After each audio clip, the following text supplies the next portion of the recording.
Hey there kids, it's me, MrCreepyPasta, and before we get started on tonight's really awesome story from Vincent Vanakava, I'm going to let you know about where it's from. Shadows in the Stacks, a horror anthology, is available now on Amazon, on Barnes & Noble, Apple, really anywhere you guys can be able to get your books. It contains stories from some incredible authors and has a foreword from Laurel Hightower.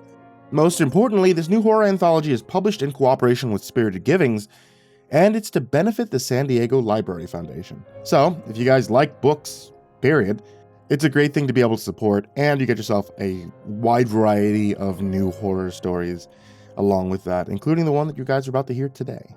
So if you guys would like to support, or if you'd like to just grab yourself a new book, take a look at the link in the description down below. And now, on to tonight's story.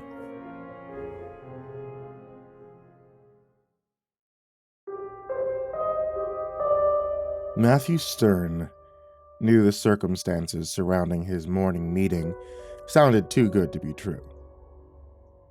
But it wasn't like he had a lot of options. Benchman Financial, a company that dealt in the buying and selling of corporate assets, had contacted him out of the blue and offered to erase every last penny of his medical debt was beyond him. But he figured that he should at least come down to their office and hear them out. Of course, he'd done his research first, and as far as he could tell, the company was the real deal. He didn't watch Fox Business or MSNBC, and he didn't own a subscription to the Wall Street Journal, but a quick web search of the company's name brought up thousands of hits from reputable news outlets all over the net. From commercial real estate to big tech, they seemed to have their tendrils in everything, although he couldn't help but notice they didn't have much of a presence when it came to nonprofit or charity work. There was, however, one exception. A program started by the company's founder awarded grants to hand-selected people who met certain unspecified criteria. One fluff piece Matthew found online ran a story about a Southern California woman who'd been the recipient of their most recent endowment. He skimmed the article and read the woman's testimony, which had only glowing things to say, then accepted Benchman Financial's request to meet. Now he was sitting in the lobby of a swanky office on the top floor of a West Los Angeles skyscraper, fiddling with the sleeve of his one good blazer, and wondering if all the people who worked there could tell he was poor. "Sir?" Matthew glanced up to see the gorgeous young blonde who worked the front desk was now hovering over him. In her designer dress and stylish pumps, she looked more like a fashion model than a secretary, and yet being within her immediate proximity made him uncomfortably aware of his own mediocrity. For a moment, he was sure she was about to accuse him of wandering in off the street like a stray dog and have him escorted from the premises, but when she parted her perfect plump lips to speak, the tone he was met with was nothing but polite and courteous. "Mr. Wilcox is ready to see you now." He followed her from the lobby, watching her hips swoosh back and forth as they passed endless rows of glass boxes, each occupied by a professionally dressed, perfectly coiffed suited drone, either on the phone or pecking away at their computer, until they reached a large door on the other side of the office. She knocked, and the two waited quietly for a few awkward moments until a muffled voice from inside acknowledged their presence and granted Matthew permission to enter. It wasn't until the secretary had closed the door behind him that Matthew was able to grasp just how massive the office really was. Against one wall was a full bar stocked with pricey top-shelf liquor. Against the other was a television so large it could have accommodated an IMAX movie screening. In the center of the room, directly in front of the floor-to-ceiling windows, looking out on Beverly Hills, was an oversized desk, more expensive than Matthew's car, and sitting behind it was the man he had come to meet. "Matthew Stern!" He flashed Matthew a set of impossibly white, impossibly straight teeth. A small figurine twirled between his fingers. The man set the statue down in front of him when Matthew approached, then extended a hand outward. "I'm Brad Wilcox, Vice President of the Philanthropy here at Benchman Financial." Matthew approached the handshake and took a seat in a chair so low to the ground he could barely see over the edge of Wilcox's magnificent desk. "I understand you recently accrued some serious medical debt," said Wilcox. Matthew nodded. 6 months ago I had a stroke, and my insurance denied coverage on my hospital bill." "Scoundrels! Wilcox grumbled, while shuffling through paperwork on his desk. "And thank God you found us." Matthew stared at the small statue Wilcox had been playing with earlier. It was an interesting little totem carved of polished stone, a creature with the body of a man, but with 3 distinct goat heads, all looking out in different directions. He wondered where it came from. Was it a souvenir brought back from travels abroad? If so, what sort of culture would craft such a thing? He realized he'd let his mind drift when he glanced back up and noticed Wilcox was waiting for him to respond. He cleared his throat. "About that, I never applied to your program. I'm not even sure if I qualify." Wilcox threw his head back and let out a laugh. "Oh, you qualify. No need to worry. Benchman Financial has already reviewed your case. We're prepared to cover your entire bill. All..." His eyes scanned the open file on his desk. $114,678.32 of it. Matthew nearly swallowed his tongue. For once, it looked like something was going his way. He didn't know how or why Benchman Financial had come to him, but he wasn't about to look a gift horse in the mouth. Erasing his debt would mean that he could finally get his life back on track. Maybe he could even start looking at wedding rings for his girlfriend. He leaned forward in his chair. "What do we have to do to get the process going?" "Oh, it's all pretty simple. When we're done here, my secretary, Mimi, will provide you with forms to fill out. We'll need some info, of course. Proof of residency, social security, usual stuff. Then, on the next blood moon, you'll just have to perform a human sacrifice." "Excuse me?" said Matthew. "Mimi. She's the pretty blonde led you to my office. She's got forms. No. After that, you'll need to perform a human sacrifice." Matthew shot to his feet. You'd feel his face getting hot. Okay, what kind of sicko plays a practical joke on someone in need? His rage quickly turned to self-pity. Even though he'd been trying to stay guarded, some part of him had hoped this meeting would be the answer to his problems. "Hang on," said Wilcox. He rushed around his desk, palms out in a show of peace. "I know it might be hard to believe, but we aren't playing a prank. This is really our offer. Benchman Financial. Pay off your entire hospital bill on the condition you perform a human sacrifice in the next blood moon." Matthew shook his head and laughed. "Human sacrifice? You're talking about murder?" "I wouldn't put it that way. Murder's violent. This is more of a spiritual practice, you know. And don't worry about the cops. We've been running this program for 52 years. If there was any chance you can get caught, trust me, you would have heard about it by now." "So is this like some cult stuff?" asked Matthew. The meeting might have been a bust, but he figured he could at least amuse himself by seeing where the conversation went. "It isn't like some cult stuff. It is some cult stuff." Wilcox plopped down on the edge of his desk, loosened his tie like a cool substitute teacher, then leaned over and pressed the button on his intercom. "Mimi, can you bring in the demo?" He took off his jacket and began to roll up his sleeves. "It's hard work keeping a business like this in the black. I'm not ashamed to say we need a little outside help. I'm not talking about Congress. You already have a few of those idiots in our pockets, but let's be honest, who doesn't?" Wilcox snagged a picture frame off his desk, then spun it around, revealing to Matthew a portrait of a scowling old man that looked like it should have been hanging on the wall of some haunted plantation house. "It's why our company's founder, Jarvis Benchman, made a pact with an ancient god. The deal was simple.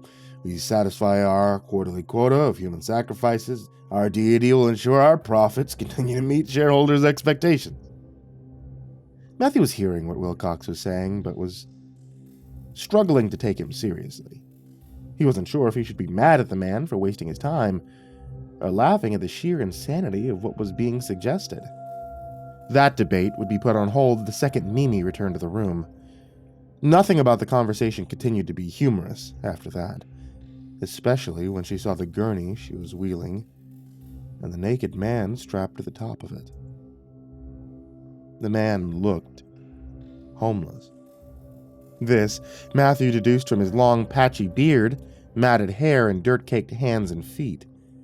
In his mouth was a ball gag. Leather bands were fastened tight across his arms, waist, legs, even his neck, restricting his mobility. He'd been struggling against his restraints. Dried blood formed in crusty red rings where his skin met the unforgiving leather straps. "The hell is this?" Matthew shouted. He was hoping the practical joke angle was still on the table, but deep down, he was starting to panic. Mimi produced a satin pillow and kneeled in front of her boss. Sitting atop it was an ornate dagger, its hilt topped with the head of a three-faced goat. "I figured you'd be skeptical," said Wilcox as he took the dagger in his hand, "so I arranged for a demonstration." Wilcox approached the man, dragging the point of the dagger blade over his chest. "You aim for the heart, and gets the best results." He lifted the dagger over his head, and Matthew could see the ruby-red eyes of the three-faced goat sparkle in the sunlight coming through the window. Then, so quickly he barely had time to blink, Wilcox drove the dagger down, burying the blade all the way to the hilt, inside the man's chest. The homeless man's eyes shot open. He let out a scream so loud that even with a gag in his mouth, Matthew was certain the entire office could hear him. His body spasmed, his muscles tensed. While this was going on, Mimi flattened a plastic tarp across the floor, and then wheeled the gurney on top of it. She shot Matthew a smile on her way out of the room. "Oh my God!" screamed Matthew. "Not your God," laughed Wilcox. "Hang on, it's gonna get messy." He placed his free hand against the man's ribs, then yanked the knife out. The homeless man let out another howl, this one more awful than the last. As blood erupted from the gaping hole in his chest, it sprayed like a broken sprinkler, nearly splashing the ceiling before settling into a low, steady gurgle. Wilcox walked over to his desk and retrieved the goat-faced totem he'd been playing with earlier. When he returned to the man on the gurney, he jabbed the stone figurine inside his wound and began to spin it maliciously. "Drink, my lord." Matthew's stomach churned. This is insane." "Does that matter?" snapped Wilcox, still spinning the totem in the man's chest. "It'd be positively batshit. Who cares, as long as you get paid?" Matthew glanced at the homeless man. His breathing was becoming more shallow and his face had gone pale. He lost a lot of blood and it was clear he didn't have much time left. "Why?"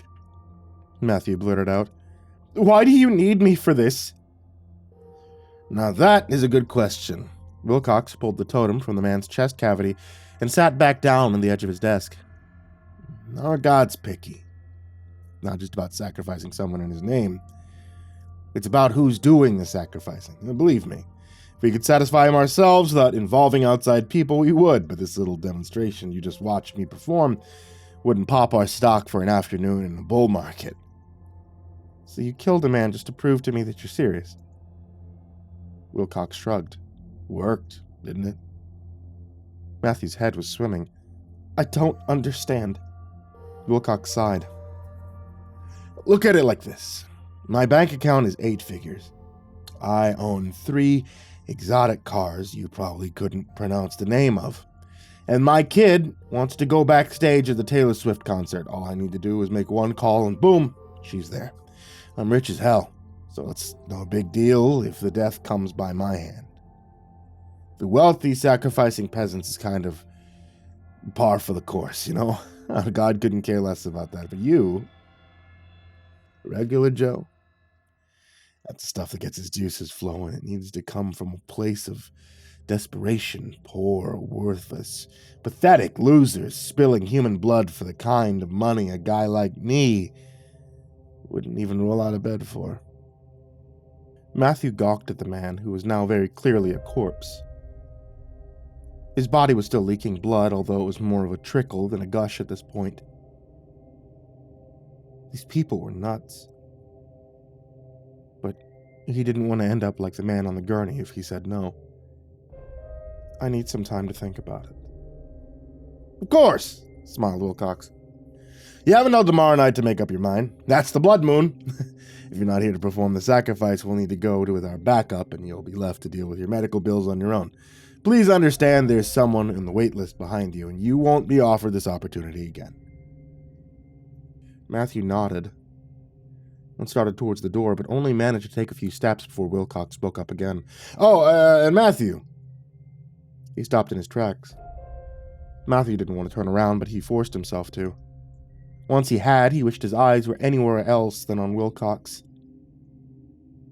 The man was sitting on the edge of his desk. Only now he had popped the blood-coated totem in his mouth and was spinning it between his lips like a lollipop. He stared at Matthew as he ran his tongue over the small figurine, slurping and sucking on it, then pulled it out and grinned. The blood smeared against his 2 white teeth. It looked as if Wilcox was smiling at him with a mouthful of peppermint candies. "When you stop at Mimi's desk on the way out, remember to get your parking validated."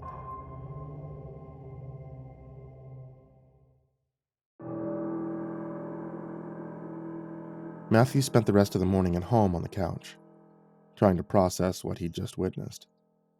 Wilcox, Mimi, and quite possibly the entire West LA branch of Benchman Financial were utterly insane. That much was clear. What he was unsure about was how much danger he was in now. He was dealing with people who believed murdering another human being would somehow magically improve their company's bottom line. It was safe to say they weren't playing with a full deck of cards, but would they come after him if he turned their offer down? They hadn't threatened him directly, but that wasn't enough to make Matthew feel safe.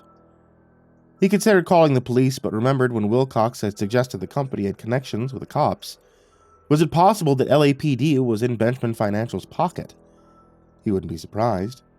They were the LAPD, after all. Plus, even if that wasn't the case, who would believe him if he waltzed into the police station and reported what he'd seen? Pulling a stunt like that would just cause him more headaches. A part of him wanted to pretend the whole thing never happened, and move on. But he couldn't shake the image from his mind of Wilcox driving that dagger into the homeless man's chest.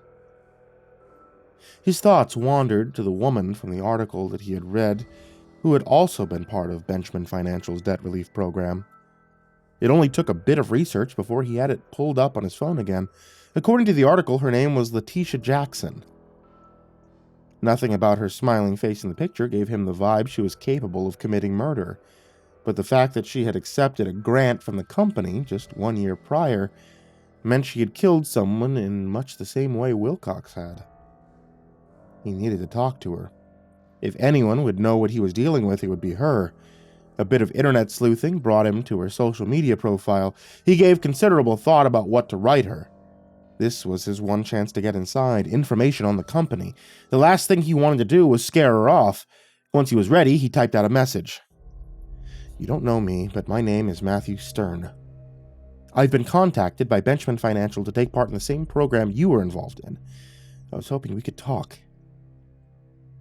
He punched in his phone number and then hit send. The door of his apartment flung open.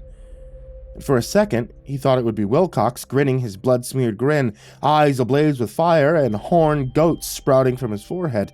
Matthew threw himself back in his seat, ready to scream, but when his eyes fell upon the door, his pulse began to slow. Standing at the entrance was Nina, his girlfriend, who had been shopping with her friends all day at the mall. "Hey," she said. Nina skipped towards him, shopping bags in hand, then dropped them at his feet and took a seat beside him on the couch.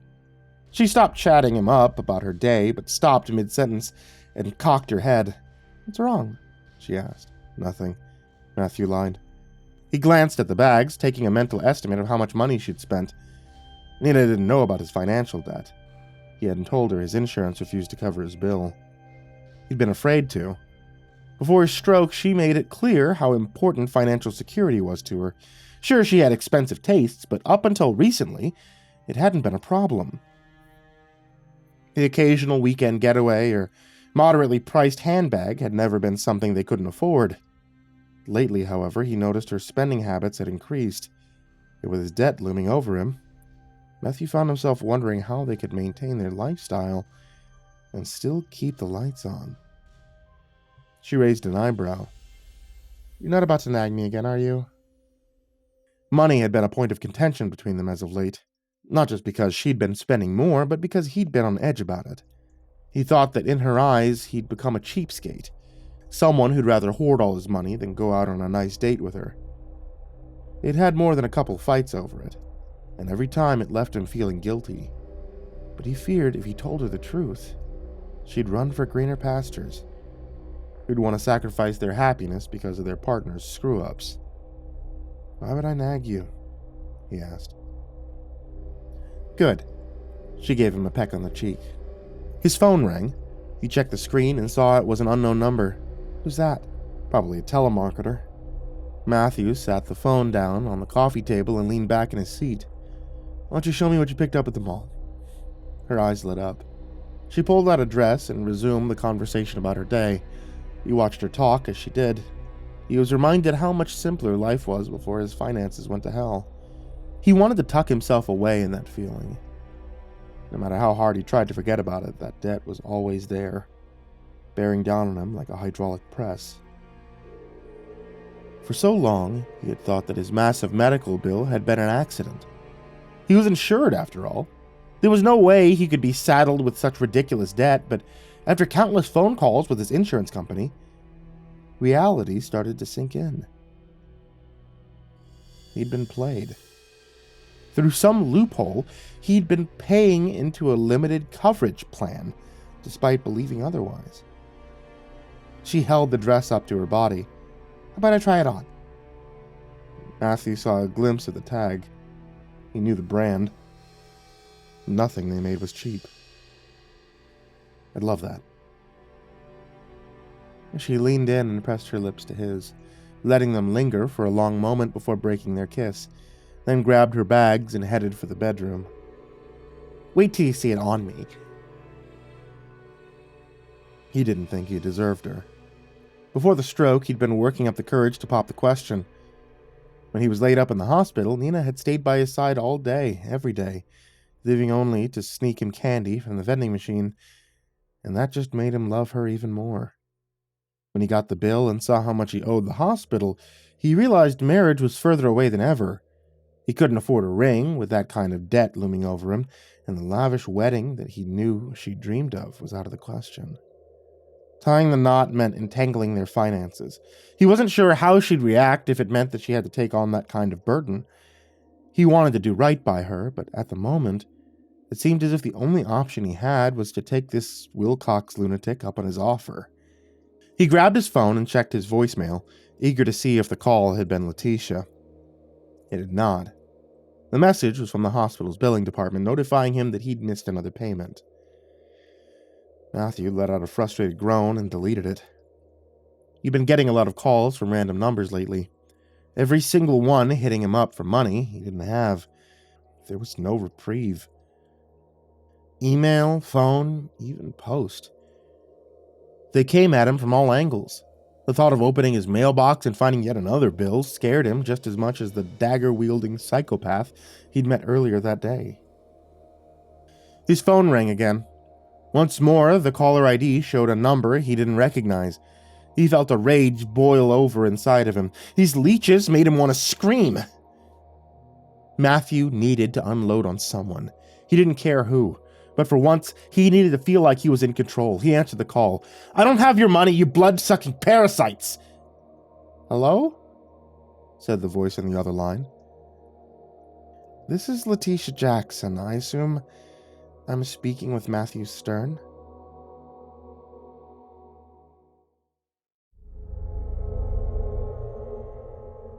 Her eyes scanned the neighborhood behind him when she greeted Matthew at the door the following morning. Letitia appeared on edge, nervous, perhaps even a little afraid to speak with him, but their face-to-face meeting had been at her insistence when she learned about his offer. Gone was the smiling woman from the picture that he had seen online. This one was thinner, more stern, and she looked like she'd aged years since that photo had been taken. A gray streak ran through her hair, and wrinkles creased her face around her eyes and mouth. Once inside her home, Matthew was able to see a different side of her. He'd been anxious before walking through her front door, but the kids' toys scattered across the floor helped to ease his nerves. Aside from that, the rest of the home was neat and orderly. Pictures of children and grandparents hung on the wall. Knickknacks lined the shelves, porcelain cats and overpriced candles. This was not the home of the cold-blooded murderer Matthew had expected to meet. No, this was a woman with a family. She disappeared into the kitchen and reemerged moments later with 2 cups of coffee. She'd even gone to the trouble of breaking out the fine china. Matthew accepted the drink and sat across from her on the living room couch. It was a wildfire for me. There was a pained smile on her face. You remember them from a year ago? 400 acres went up in flames. A lot of homes, too. Mine was one of them. Well, part of it, anyway. She nodded to the kitchen. Matthew thought it looked newly renovated when he first sat down, but now he could tell it had been completely rebuilt. He remembered the fires she was talking about. Just north of Los Angeles, they were all over the news. The air quality was bad enough to turn the sun beet red even where he lived. Of course, the insurance company didn't cover it. Act of God, they said. Appraisers told me I was looking at more than $200,000 to repair the damage. Matthew took a sip of his coffee. And that's when Benchman Financial reached out to you? Yeah. Her eyes fell to the floor. You have to understand, I got kids at the time. I had 3 boys living under my roof and no daddy to help with the bills. Didn't have anywhere else to live. Matthew nodded. And you went through with it? You, performed the sacrifice? At this time, he'd been judging Letitia for taking the deal, but now he was starting to understand how she was swayed. It wasn't easy being a single parent. Adding the threat of homelessness to that equation sounded like a nightmare. Do you know what it is? Asked Letitia, her voice a whisper. Their god, the 3-faced goat, the dark prince of the great beyond. Have you ever heard about Goetia? Matthew shook his head. Demons. That's what they're worshipping over at Benchman Financial. One in particular named Canizales. There's a book. It's called The Lesser Key of Solomon. A lot of people know about that.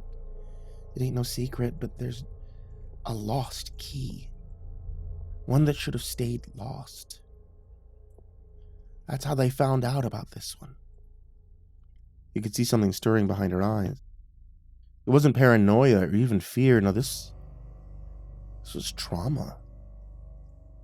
He almost felt it was cruel to press on, but he had to know more. So, you sacrificed a homeless person to a demon. Then what? What happened next? Letitia drew back. Homeless person? His phone began to ring. She stopped abruptly as he pulled it from his pocket. Who is it? Matthew glanced at the screen, expecting it to be yet another unknown number, but felt his heart nearly stop when he saw what it said. He raised the phone and showed the caller ID that read Benchman Financial. Letitia recoiled and covered her mouth with her hands. Don't answer it, she hissed. He didn't listen. This was getting weird, but he needed to see things through. He pressed the answer button and raised the phone to his ear. Matthew! It was Wilcox. How you doing, bud? Could you, be a pal? Put your phone on speaker so Letitia could hear me too. Why on earth was this psycho calling him now? More importantly, how did he know he was with Letitia? His heart was pounding. He didn't just want to hang up the phone. He wanted to chuck it through the window, but something compelled him to follow Wilcox's instruction. You've been very naughty, Letitia, sighed Wilcox. Please, please, the woman shouted. There was a frantic look in her eyes. I didn't tell him nothing. He just showed up here. Come on now, droned the voice of Matthew's phone. Don't lie to me, girl. And Matthew, I can't believe you'd throw away a golden opportunity like this. You just signed an NDA yesterday. No, I didn't, said Matthew. I was filling out the paperwork after our meeting, but when Mimi tried to print the NDA, there was a paper jam. She said that I could sign it when I come back. The voice went silent for a moment, and Matthew could hear the rustle of papers on the other end of the line. Son of a gun. Yes, you're right, laughed Wilcox. Mimi is the granddaughter of one of our board members. Between you and me, she's not the sharpest knife in the drawer. Definitely need that NDA signed ASAP, though. I want to have her email it to you, so you can go ahead and sign it electronically at your earliest convenience. It'd be very much appreciated. Will do, said Matthew. And once that's done, there'll be no blabbing about any of this, you understand? I do. As for Letitia, said Wilcox playfully, Girl, you did sign an NDA. I just pulled your file to double check, and it's right here, so you know what that means. It's all his fault! Letitia had broken down into tears. You've played a part in it, said Wilcox. He was speaking to her the way a kindergarten teacher might scold a child who refused to share their toys. Matthew might not have signed anything, but you have, so I'm afraid we'll have to remove your grant. No, don't do that! She screamed. My boys! The bank will take the home from us! Cut the shit, you selfish cunt, snapped Wilcox. We both know you don't give a fuck about your kids. You can take me off speaker now, Matthew. Matthew felt like an automation, unable to do anything other than what he was commanded. No, no, no, no! You can't take my money away! Shouted Letitia. That would mean that it was all for nothing! She lunged at Matthew, trying to grab the phone, but he shook her off. She fell to the couch. He stood up, still holding the phone to his ear. Letitia rose to her feet too, but instead of leaping towards him again, she rushed out of the room. What's going to happen to her? Asked Matthew. You need to stop worrying about other people and do what's right for you, said Wilcox. Blood moon's tonight. You're running out of time. Remember, we have a candidate dying to take your spot. Matthew turned to the door. I understand that, but he was about to make a plea on Letitia's behalf when he got the sudden feeling that he was no longer alone in the room. Slowly, he turned around and found Letitia had returned. His mouth went dry. She was holding a gun, and he was staring down the barrel of it. Is he still on the phone? She asked. Matthew nodded. Cautiously, he handed her the phone and stepped against the wall. Please, Mr. Wilcox. Ronnie and Devin. They're all I got left. We'll be on the streets in a month. Matthew couldn't hear Wilcox on the other line, but whatever he said had caused her to drop to her knees. She crumpled into a heap, gun in one hand, his phone in the other, and began sobbing. Matthew watched until he felt it was safe to creep up and take his phone back. She didn't even notice when he pulled it from her grasp. Are you okay? He asked. When she didn't respond, he took it as his cue to leave. He wasn't going to stick around any longer to console her. He walked out onto the front step, closed the door behind him, then lifted the phone to his ear once more. Mr. Wilcox, are you there? The line was dead. Wilcox had hung up. It sounded like a clap of thunder. A bang so loud Matthew's ears started ringing. Letitia's gun had gone off. A sick feeling crept into Matthew's stomach, but it wasn't because he thought the bullet had been intended for him. In fact, he was sure it wasn't. He cracked the door again and poked his head inside Letitia's home. The first thing he noticed was her kids' toys strewn across the floor. The next thing he noticed was her brains scattered amongst them.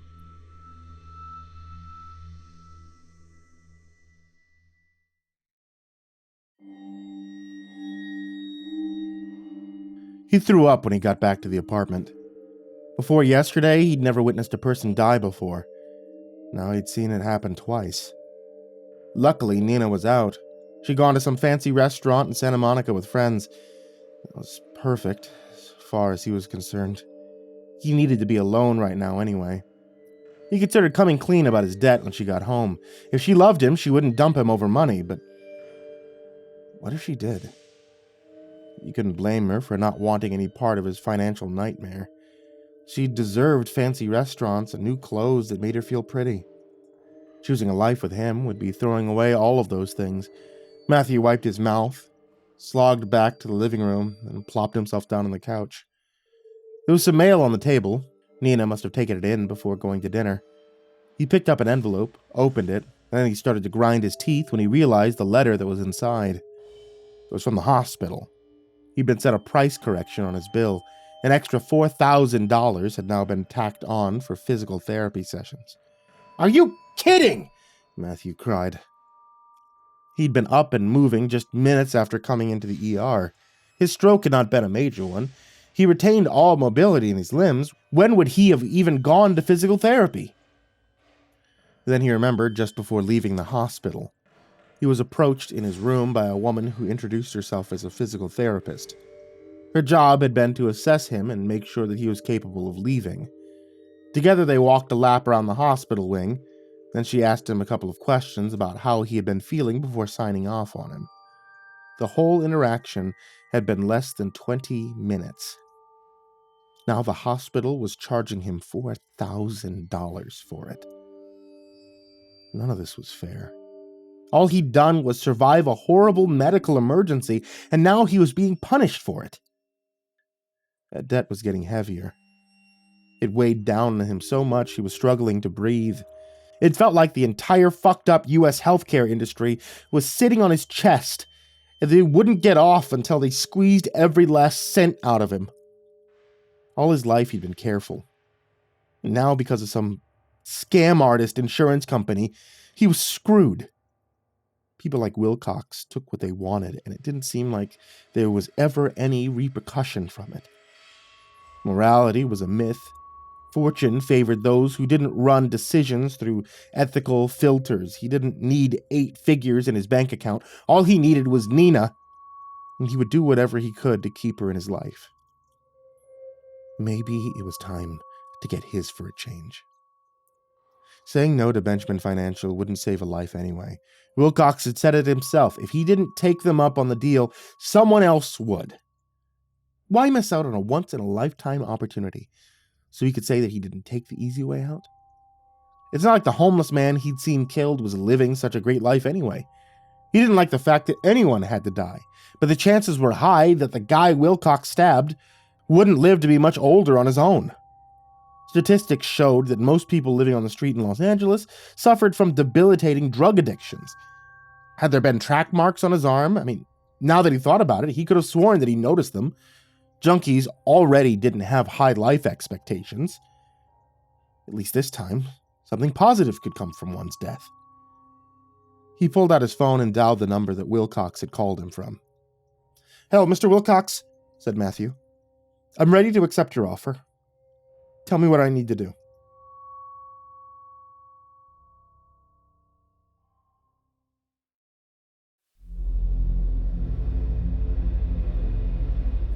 He'd been instructed to arrive after hours. It was quiet by then. Aside from the DoorDash guy he shared an elevator with, and the few drones still pulling late shifts, the office was empty. Like before, he followed Mimi from the lobby, but this time, instead of leading him to Wilcox's office, she brought him to a set of double doors labeled boardroom. She knocked, and a second later, the two were greeted by Wilcox. "Matthew!" he smiled, his pearly white veneers on full display. "Come on in!" There were no windows. Opposite the entrance was a private elevator, glistening golden doors, standing in stark contrast against the room's drab green walls. Around the perimeter hung portraits of the sullen, white-haired executives of the company's past. And in the center of the room, sitting around the conference table, were the sullen, white-haired executives of the company's present. "Let me introduce you to the board. They'll be joining us for our little sacrifice today," said Wilcox. He turned to address the group. "Everyone, this is Matthew Stern." Matthew shuffled up to the table. He hadn't anticipated there would be anyone else watching. "Who's your provider?" said one board member. He had removed his oxygen mask to ask the question. "Sorry?" Matthew cupped his ear. "Your insurance provider. The one that skipped out on your hospital bill." "Intercontinental Health." "Ha!" snorted a geezer in a wheelchair. "I own a stake in that company." Wilcox handed a clipboard to Matthew. "We got one more form for you," he said. "Just a waiver. You'll be signing over your sacrificial benefits to Benchman Financial in exchange for the monetary compensation we discussed." "Oh, okay, I guess," said Matthew. His mind felt foggy. "Do you have a pen or so?" Wilcox snagged Matthew's hand and pricked his finger with a pin. "Ah!" A bead of blood formed at the tip of his finger. Wilcox pressed it to the line on the paper where Matthew had been planning to sign. "All set," he said. "Let's begin." The board erupted in cheers, followed by wet coughs and wheezing. Everyone stood from their seat, except, of course, the geezer in the wheelchair, and began to strip. "What's going on?" said Matthew. "Part of the ritual is always a little weird," said Wilcox, peeling the socks from his feet. "Let's go with the flow." The board members approached Matthew and started to undress him. He tried taking Wilcox's advice, but he was already feeling vulnerable, and the naked old men and women pawing at his body certainly weren't helping. He fought a little, but they paid him no mind. They tore away his shirt and yanked at his belt buckle. Just as his pants were coming down around his ankles, Mimi returned to the room. She was carrying a headdress topped with skulls of 3 goats. A long red cape flowed from the back of it. He lifted it high and placed it on Matthew's head. He knew he looked stupid, but wrapped himself in the soft velvet cloak, thankful for the bit of modesty it provided. Once she was finished dressing him, Mimi wheeled in a cart with a punch bowl and began pouring the board members' drinks. It wasn't until the bitter, coppery scent filled Matthew's nose that he realized what it was she'd been ladling into crystal chalices she was passing out. The board gulped the blood greedily, letting it run down their sagging breasts, bloated bellies, and shriveled testicles. They drained their glasses, splashed what was left of it onto their faces, then kissed it into each other's mouths. As they rubbed their liver-spotted bodies against each other, their naked figures began to warp into something terrible. Spines gnarled, limbs twisted, tendons ripped and popped. Bat wings burst from their backs and horns emerged from their brows, jutting into the air that corkscrewed into tight spirals at the sides of their heads. Their faces took on a feral look. All around the room, yellowing eyes rolled in ecstasy as vile moans poured from forked tongues. They groped each other, tying themselves into a repulsive knot of loose skin and varicose veins.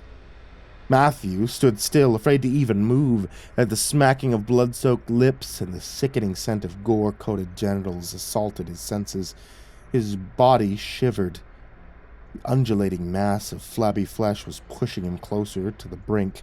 He wasn't sure how long he was forced to witness the perverse performance, but as soon as Wilcox raised his hand, the madness ceased. Matthew stared at him, perplexed. Unlike the others, Wilcox was still human in appearance. He may not have grown wings or horns, but his nude form now revealed a strange secret he'd been hiding.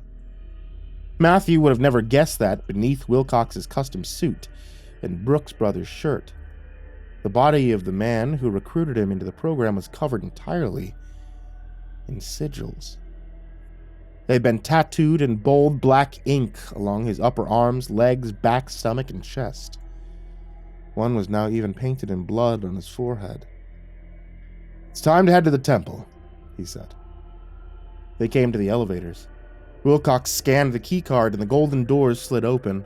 Once everyone filed inside, he pressed the elevator up button. "I thought we were on the top floor," said Matthew. "Is the temple up on the roof?" The chorus of snickering swelled around him. "Up? It isn't up at all," replied one of the board members in an impish smirk on his face. "It isn't down," chuckled another. "It isn't left or right," chuckled a third. "It doesn't exist in 3-dimensional space," crowed a fourth. They grinned at him like a school of piranhas. If the elevator ride was longer, Matthew might have asked them to elaborate on their Mad Hatter-esque rant, but that no longer mattered the second the doors opened. Any questions he might have had were gone after that. They had tumbled down the rabbit hole, along with what was left of his grip on reality. He most certainly wasn't on the roof of the building, or any other building for that matter. The elevator doors had opened into what looked like an endless black void. A bizarre swirl of ever-changing colors, some of which Matthew knew, some he couldn't describe, floated over their heads like an enormous, iridescent jellyfish, almost as long as a football field. It twisted into mind-bending mandalas before collapsing in on itself and then blossoming again into unimaginable geometric figures. A guttural echo, 1,000 times louder than any foghorn, resonated from all directions, and at times Matthew thought it was even coming from inside his head. Extending out from the elevator was a stone bridge held up by seemingly nothing. It snaked and zigzagged its way into impossible directions, like something out of the mind of M.C. Escher. It switched back and forth, in and out, often doubling back and looping into insane lemniscates that somehow progressed towards a circular stone platform just a couple 100 yards off. "Right this way," Wilcox said. Blood was once again smeared across his smile. Matthew shook his head, unable to even utter the words no. He wished he could scream. But at this point, his mind was struggling to comprehend how to. Old hands pressed gently against his shoulders, nudging him from the elevator and onto the bridge. They marched, the board members singing and chanting in a language he never heard. Their words, strangely in sync with the horrible sounds blaring inside his skull. There were times when he thought he caught a hint of the word Nizaleth, and times when he thought their bizarre noises even disclosed disturbing secrets to him. But regardless of what he could or could not understand, every syllable invoked a horror inside him, and it took nearly all his strength not to fling himself from the bridge and into the abyss. When they reached the platform, the group lined up into a semicircle around Matthew, then started to grind on each other again. Wilcox gave Matthew a wink. He tilted his head into the air. "O dark prince of the great beyond, on this most sacred of nights, we bring you yet another offering.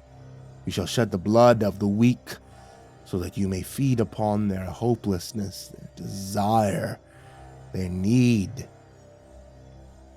He waved his hand, and the ground opened. From a trapdoor rose a pedestal. On top of it was a naked woman, bound and gagged. Matthew sucked in a sharp breath of air. He recognized her instantly. "Nina?" He turned to Wilcox. I thought I was supposed to sacrifice a homeless person." Wilcox laughed. "Do you read the contract? Paragraph 4, Section C, Clause 2. The desperation of the party being sacrificed must be equal to, or lesser than, the desperation of the party performing the sacrifice. Ritual doesn't work if you're punching down." One of the board members held the dagger out to Matthew. He took it reluctantly as he looked into Nina's terrified face. I love her." Wilcox shook his head. "Love, empathy, peace. All a bunch of lies designed to hold you back. And do you know who pushes that propaganda? Politicians taking bribes, clergymen abusing children, corporations destroying communities to increase their profit margin. Truth is, life is a zero-sum game. Gotta do what you gotta do to get ahead, and damn everyone else who stands in your way. You have no obligations to be loyal to anyone other than yourself. Not your country, not your friends, and certainly not your lover. The only real thing that matters in this world is money." He wasn't wrong. Now that Matthew thought about it, Nina had just been a convenient excuse. If he really cared about her, then he would have consulted with her, given her a chance to talk him out of the offer, but maybe that wasn't what he wanted. Maybe all this time he'd been looking for a reason to say yes to Benchman Financial. He'd had so many opportunities to reject Wilcox's offer and hadn't. Instead, he'd been fighting his conscience, jumping through hoops just to give himself the opportunity to be standing right here, dagger in hand. He glanced down at Nina again. Did he really love her, or did she just make him feel good about himself when things were easier? Was that why they'd been arguing? Because for the first time in his relationship, he doubted his worth as a person. But no, he couldn't do that. Sure, the money would be nice, but despite his anger, despite his desperation to relieve himself of his debt, there had always been doubt in his mind, something deep inside him that he couldn't ignore, screaming that this was wrong. "I can't," he said. The group stopped their orgy. A dozen sets of yellow eyes stared at him from behind their bifocals. Wilcox pulled the penis from his mouth and stood back. Matthew, am I to understand that you're backing out of our agreement? He ran his hand through Nina's hair. It isn't worth it. I'd rather live with the debt than hurt her or anyone else for that matter. All he wanted to do was to get Nina untied and get the hell out of there. It'd be an awkward car ride home, but at least now the door was open to a conversation about his debt. So be it, sighed Wilcox. He turned to the rest of the orgy. We're going with the backup, people. The group broke from their embrace and went to work. They clawed at Matthew, tearing the ceremonial headdress off of him, leaving his ass exposed once more. Next, they untied Nina and removed her gag. Nina, said Matthew, I'm so sorry. But he wouldn't get the chance to say anything else, because at that moment, the board members swarmed him. Wings fluttered in his face, and nails raked at his skin. He threw some punches and kicks, but the demonic old bastards overpowered him easily. Even the wheelchair guy got some licks in. When they were done, he was tied up on the pedestal just as Nina had been. Matthew glanced over to see his girlfriend now wearing the headdress and holding the dagger. That horrible echo reverberated again so loud that it shook Matthew's skull. "Oh, dark prince of the great beyond," chanted Wilcox, "on this most sacred of nights we bring you yet another offering." Up above, it seemed as if the kaleidoscope of colors was gazing down at him. As it moved in and out of itself, he thought he could make out 3 distinct, goat-like faces amongst the ever-changing gelatinous mass. Matthew stared at Nina. She was horrified, but there was something else behind her eyes that sent his heart racing. It was a look of determination. "Nina," he said, "what's going on?" "I'm sorry, Matthew. The truth is my spending's been out of control, and now I'm deep in credit card debt. I didn't think I'd ever get the chance to pay it off. I should have told you." "It's okay," said Matthew. "I should have told you about my medical debt." She raised the dagger over her head. "Do it! Now!" shouted Wilcox. Matthew closed his eyes. "At least one of us will get out from under those damn creditors," he said. "Now!" shouted Wilcox again. The board members began to moan their sexual exhalations, almost musically. Nina gritted her teeth. Wilcox's body trembled with anticipation. "Stab him in the fucking heart!" "I'm ready," said Matthew. Nina swung the dagger. "Fuck!" Wilcox cried. He looked down to see the dagger's blade sticking out of his own stomach. "You stabbed me, you bitch! You blew your chance!" She pulled the blade free and Wilcox dropped to one knee. The board members stopped their gyrations and stared at her. "The contract states the ritual doesn't work if we punch down," said Nina. "That I can't sacrifice someone more desperate than me. Doesn't say I can't sacrifice someone better off." The blood began to trickle from Wilcox's mouth. "I'm the vice president of fucking philanthropy. You can't sacrifice me, you idiot!" "Actually, Wilcox," said one of the board members, "technically she can." "And we still need a sacrifice," said another, checking the face of his Audemars Piguet. "Looks like you're the only option we have left." "But what? Why could you let these pissheads kill me? Haven't I done a good job?" he groaned and doubled over in pain. The board members all glanced at each other and nodded. "To be honest, Wilcox," said one of them as he pushed his glasses up, what was left of his nose, "the board's been feeling like your quarterly projections have been too safe. We've already been thinking about bringing in someone who will take the company in a more aggressive direction." "Too safe!" The group split off, half of them untying Matthew, the other half grabbing Wilcox.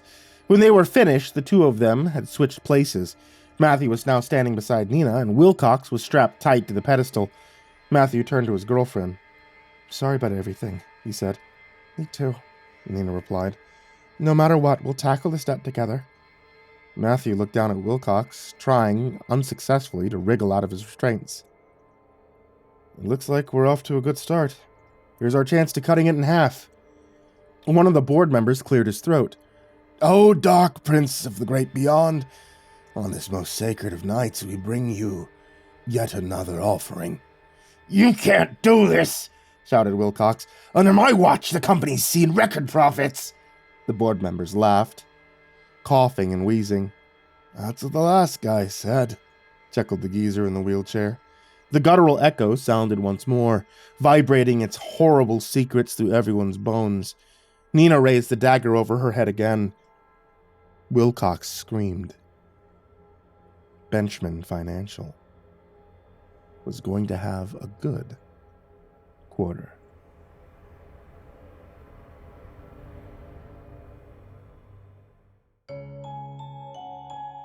Hey, it's summertime, which means that if you guys want to beat the heat, and man, does it keep getting hotter and hotter, check out etsy.com/shop/ivorymonocletea. You can always get yourself a little bit of iced tea from there. I think using a darker tea like the Dark and Stormy Night you can be able to get, which is the MrCreepyPasta themed one. It's kind of perfect doing like a dark sweet tea. And I don't know, maybe it's the Texas man in me, but a sweet tea is great in the hot summer. Once again, that's etsy.com/shop/ivorymonocletea. As always, I want to give a very big thank you to everybody out there on patreon.com/MrCreepyPasta. A very, very big thank you to everybody there, and to especially Jordan Humble, Diana Kraus, King Crab, Calcifer420, Veronica Lynn Lopez, Marlon Chavez, Azazel66603, Ethan Leon, Polaris Prospect X, Blake Rattler, Viceroy Scorn, Samara Lynn, Disciple, SullyMan, Brandon Mendoza, BrimstonePandemonium, Caltuna, William Wellington, Scruffy the Janitor, Brenna Crow, LaQueda Canizales, Smiley the Psychotic, Dante Kinkade, SimbasBloodyMojo, CursepoxPrimarch, M, Jenna's Pet, Clonable, J. Kearns, Mike, himbojerry, CrusaderChocobo, Remember the Sun, Estebean, Hour Minute Second Time, Seclude, Salty Surprise, Red Shadowcat, Turtleman, Mr. Marcus Blitz, Voice of Sand, Phycomel, Melted Lake, Tully Sue, Croconut 509, Stricken, Freddy Krueger, Hades Nephew, Tommy Walters, Acid System, Sky Harbor, Nico Kyle, Tristan Pelton, Ball Arms the Rat, The Ginger Bros, Daniel Polson, and Corey Kinchin. To all of you guys there, everybody who's down in the description, and everybody who can just give $1, I want to say thank you to you guys. You guys are the best. I love all of you, not just for supporting me, but for listening, for enjoying, and for always being there. And if you would like to join this list in the description, or this list of names that I terribly mispronounce, head over to patreon.com/MrCreepyPasta. And now, sweet dreams.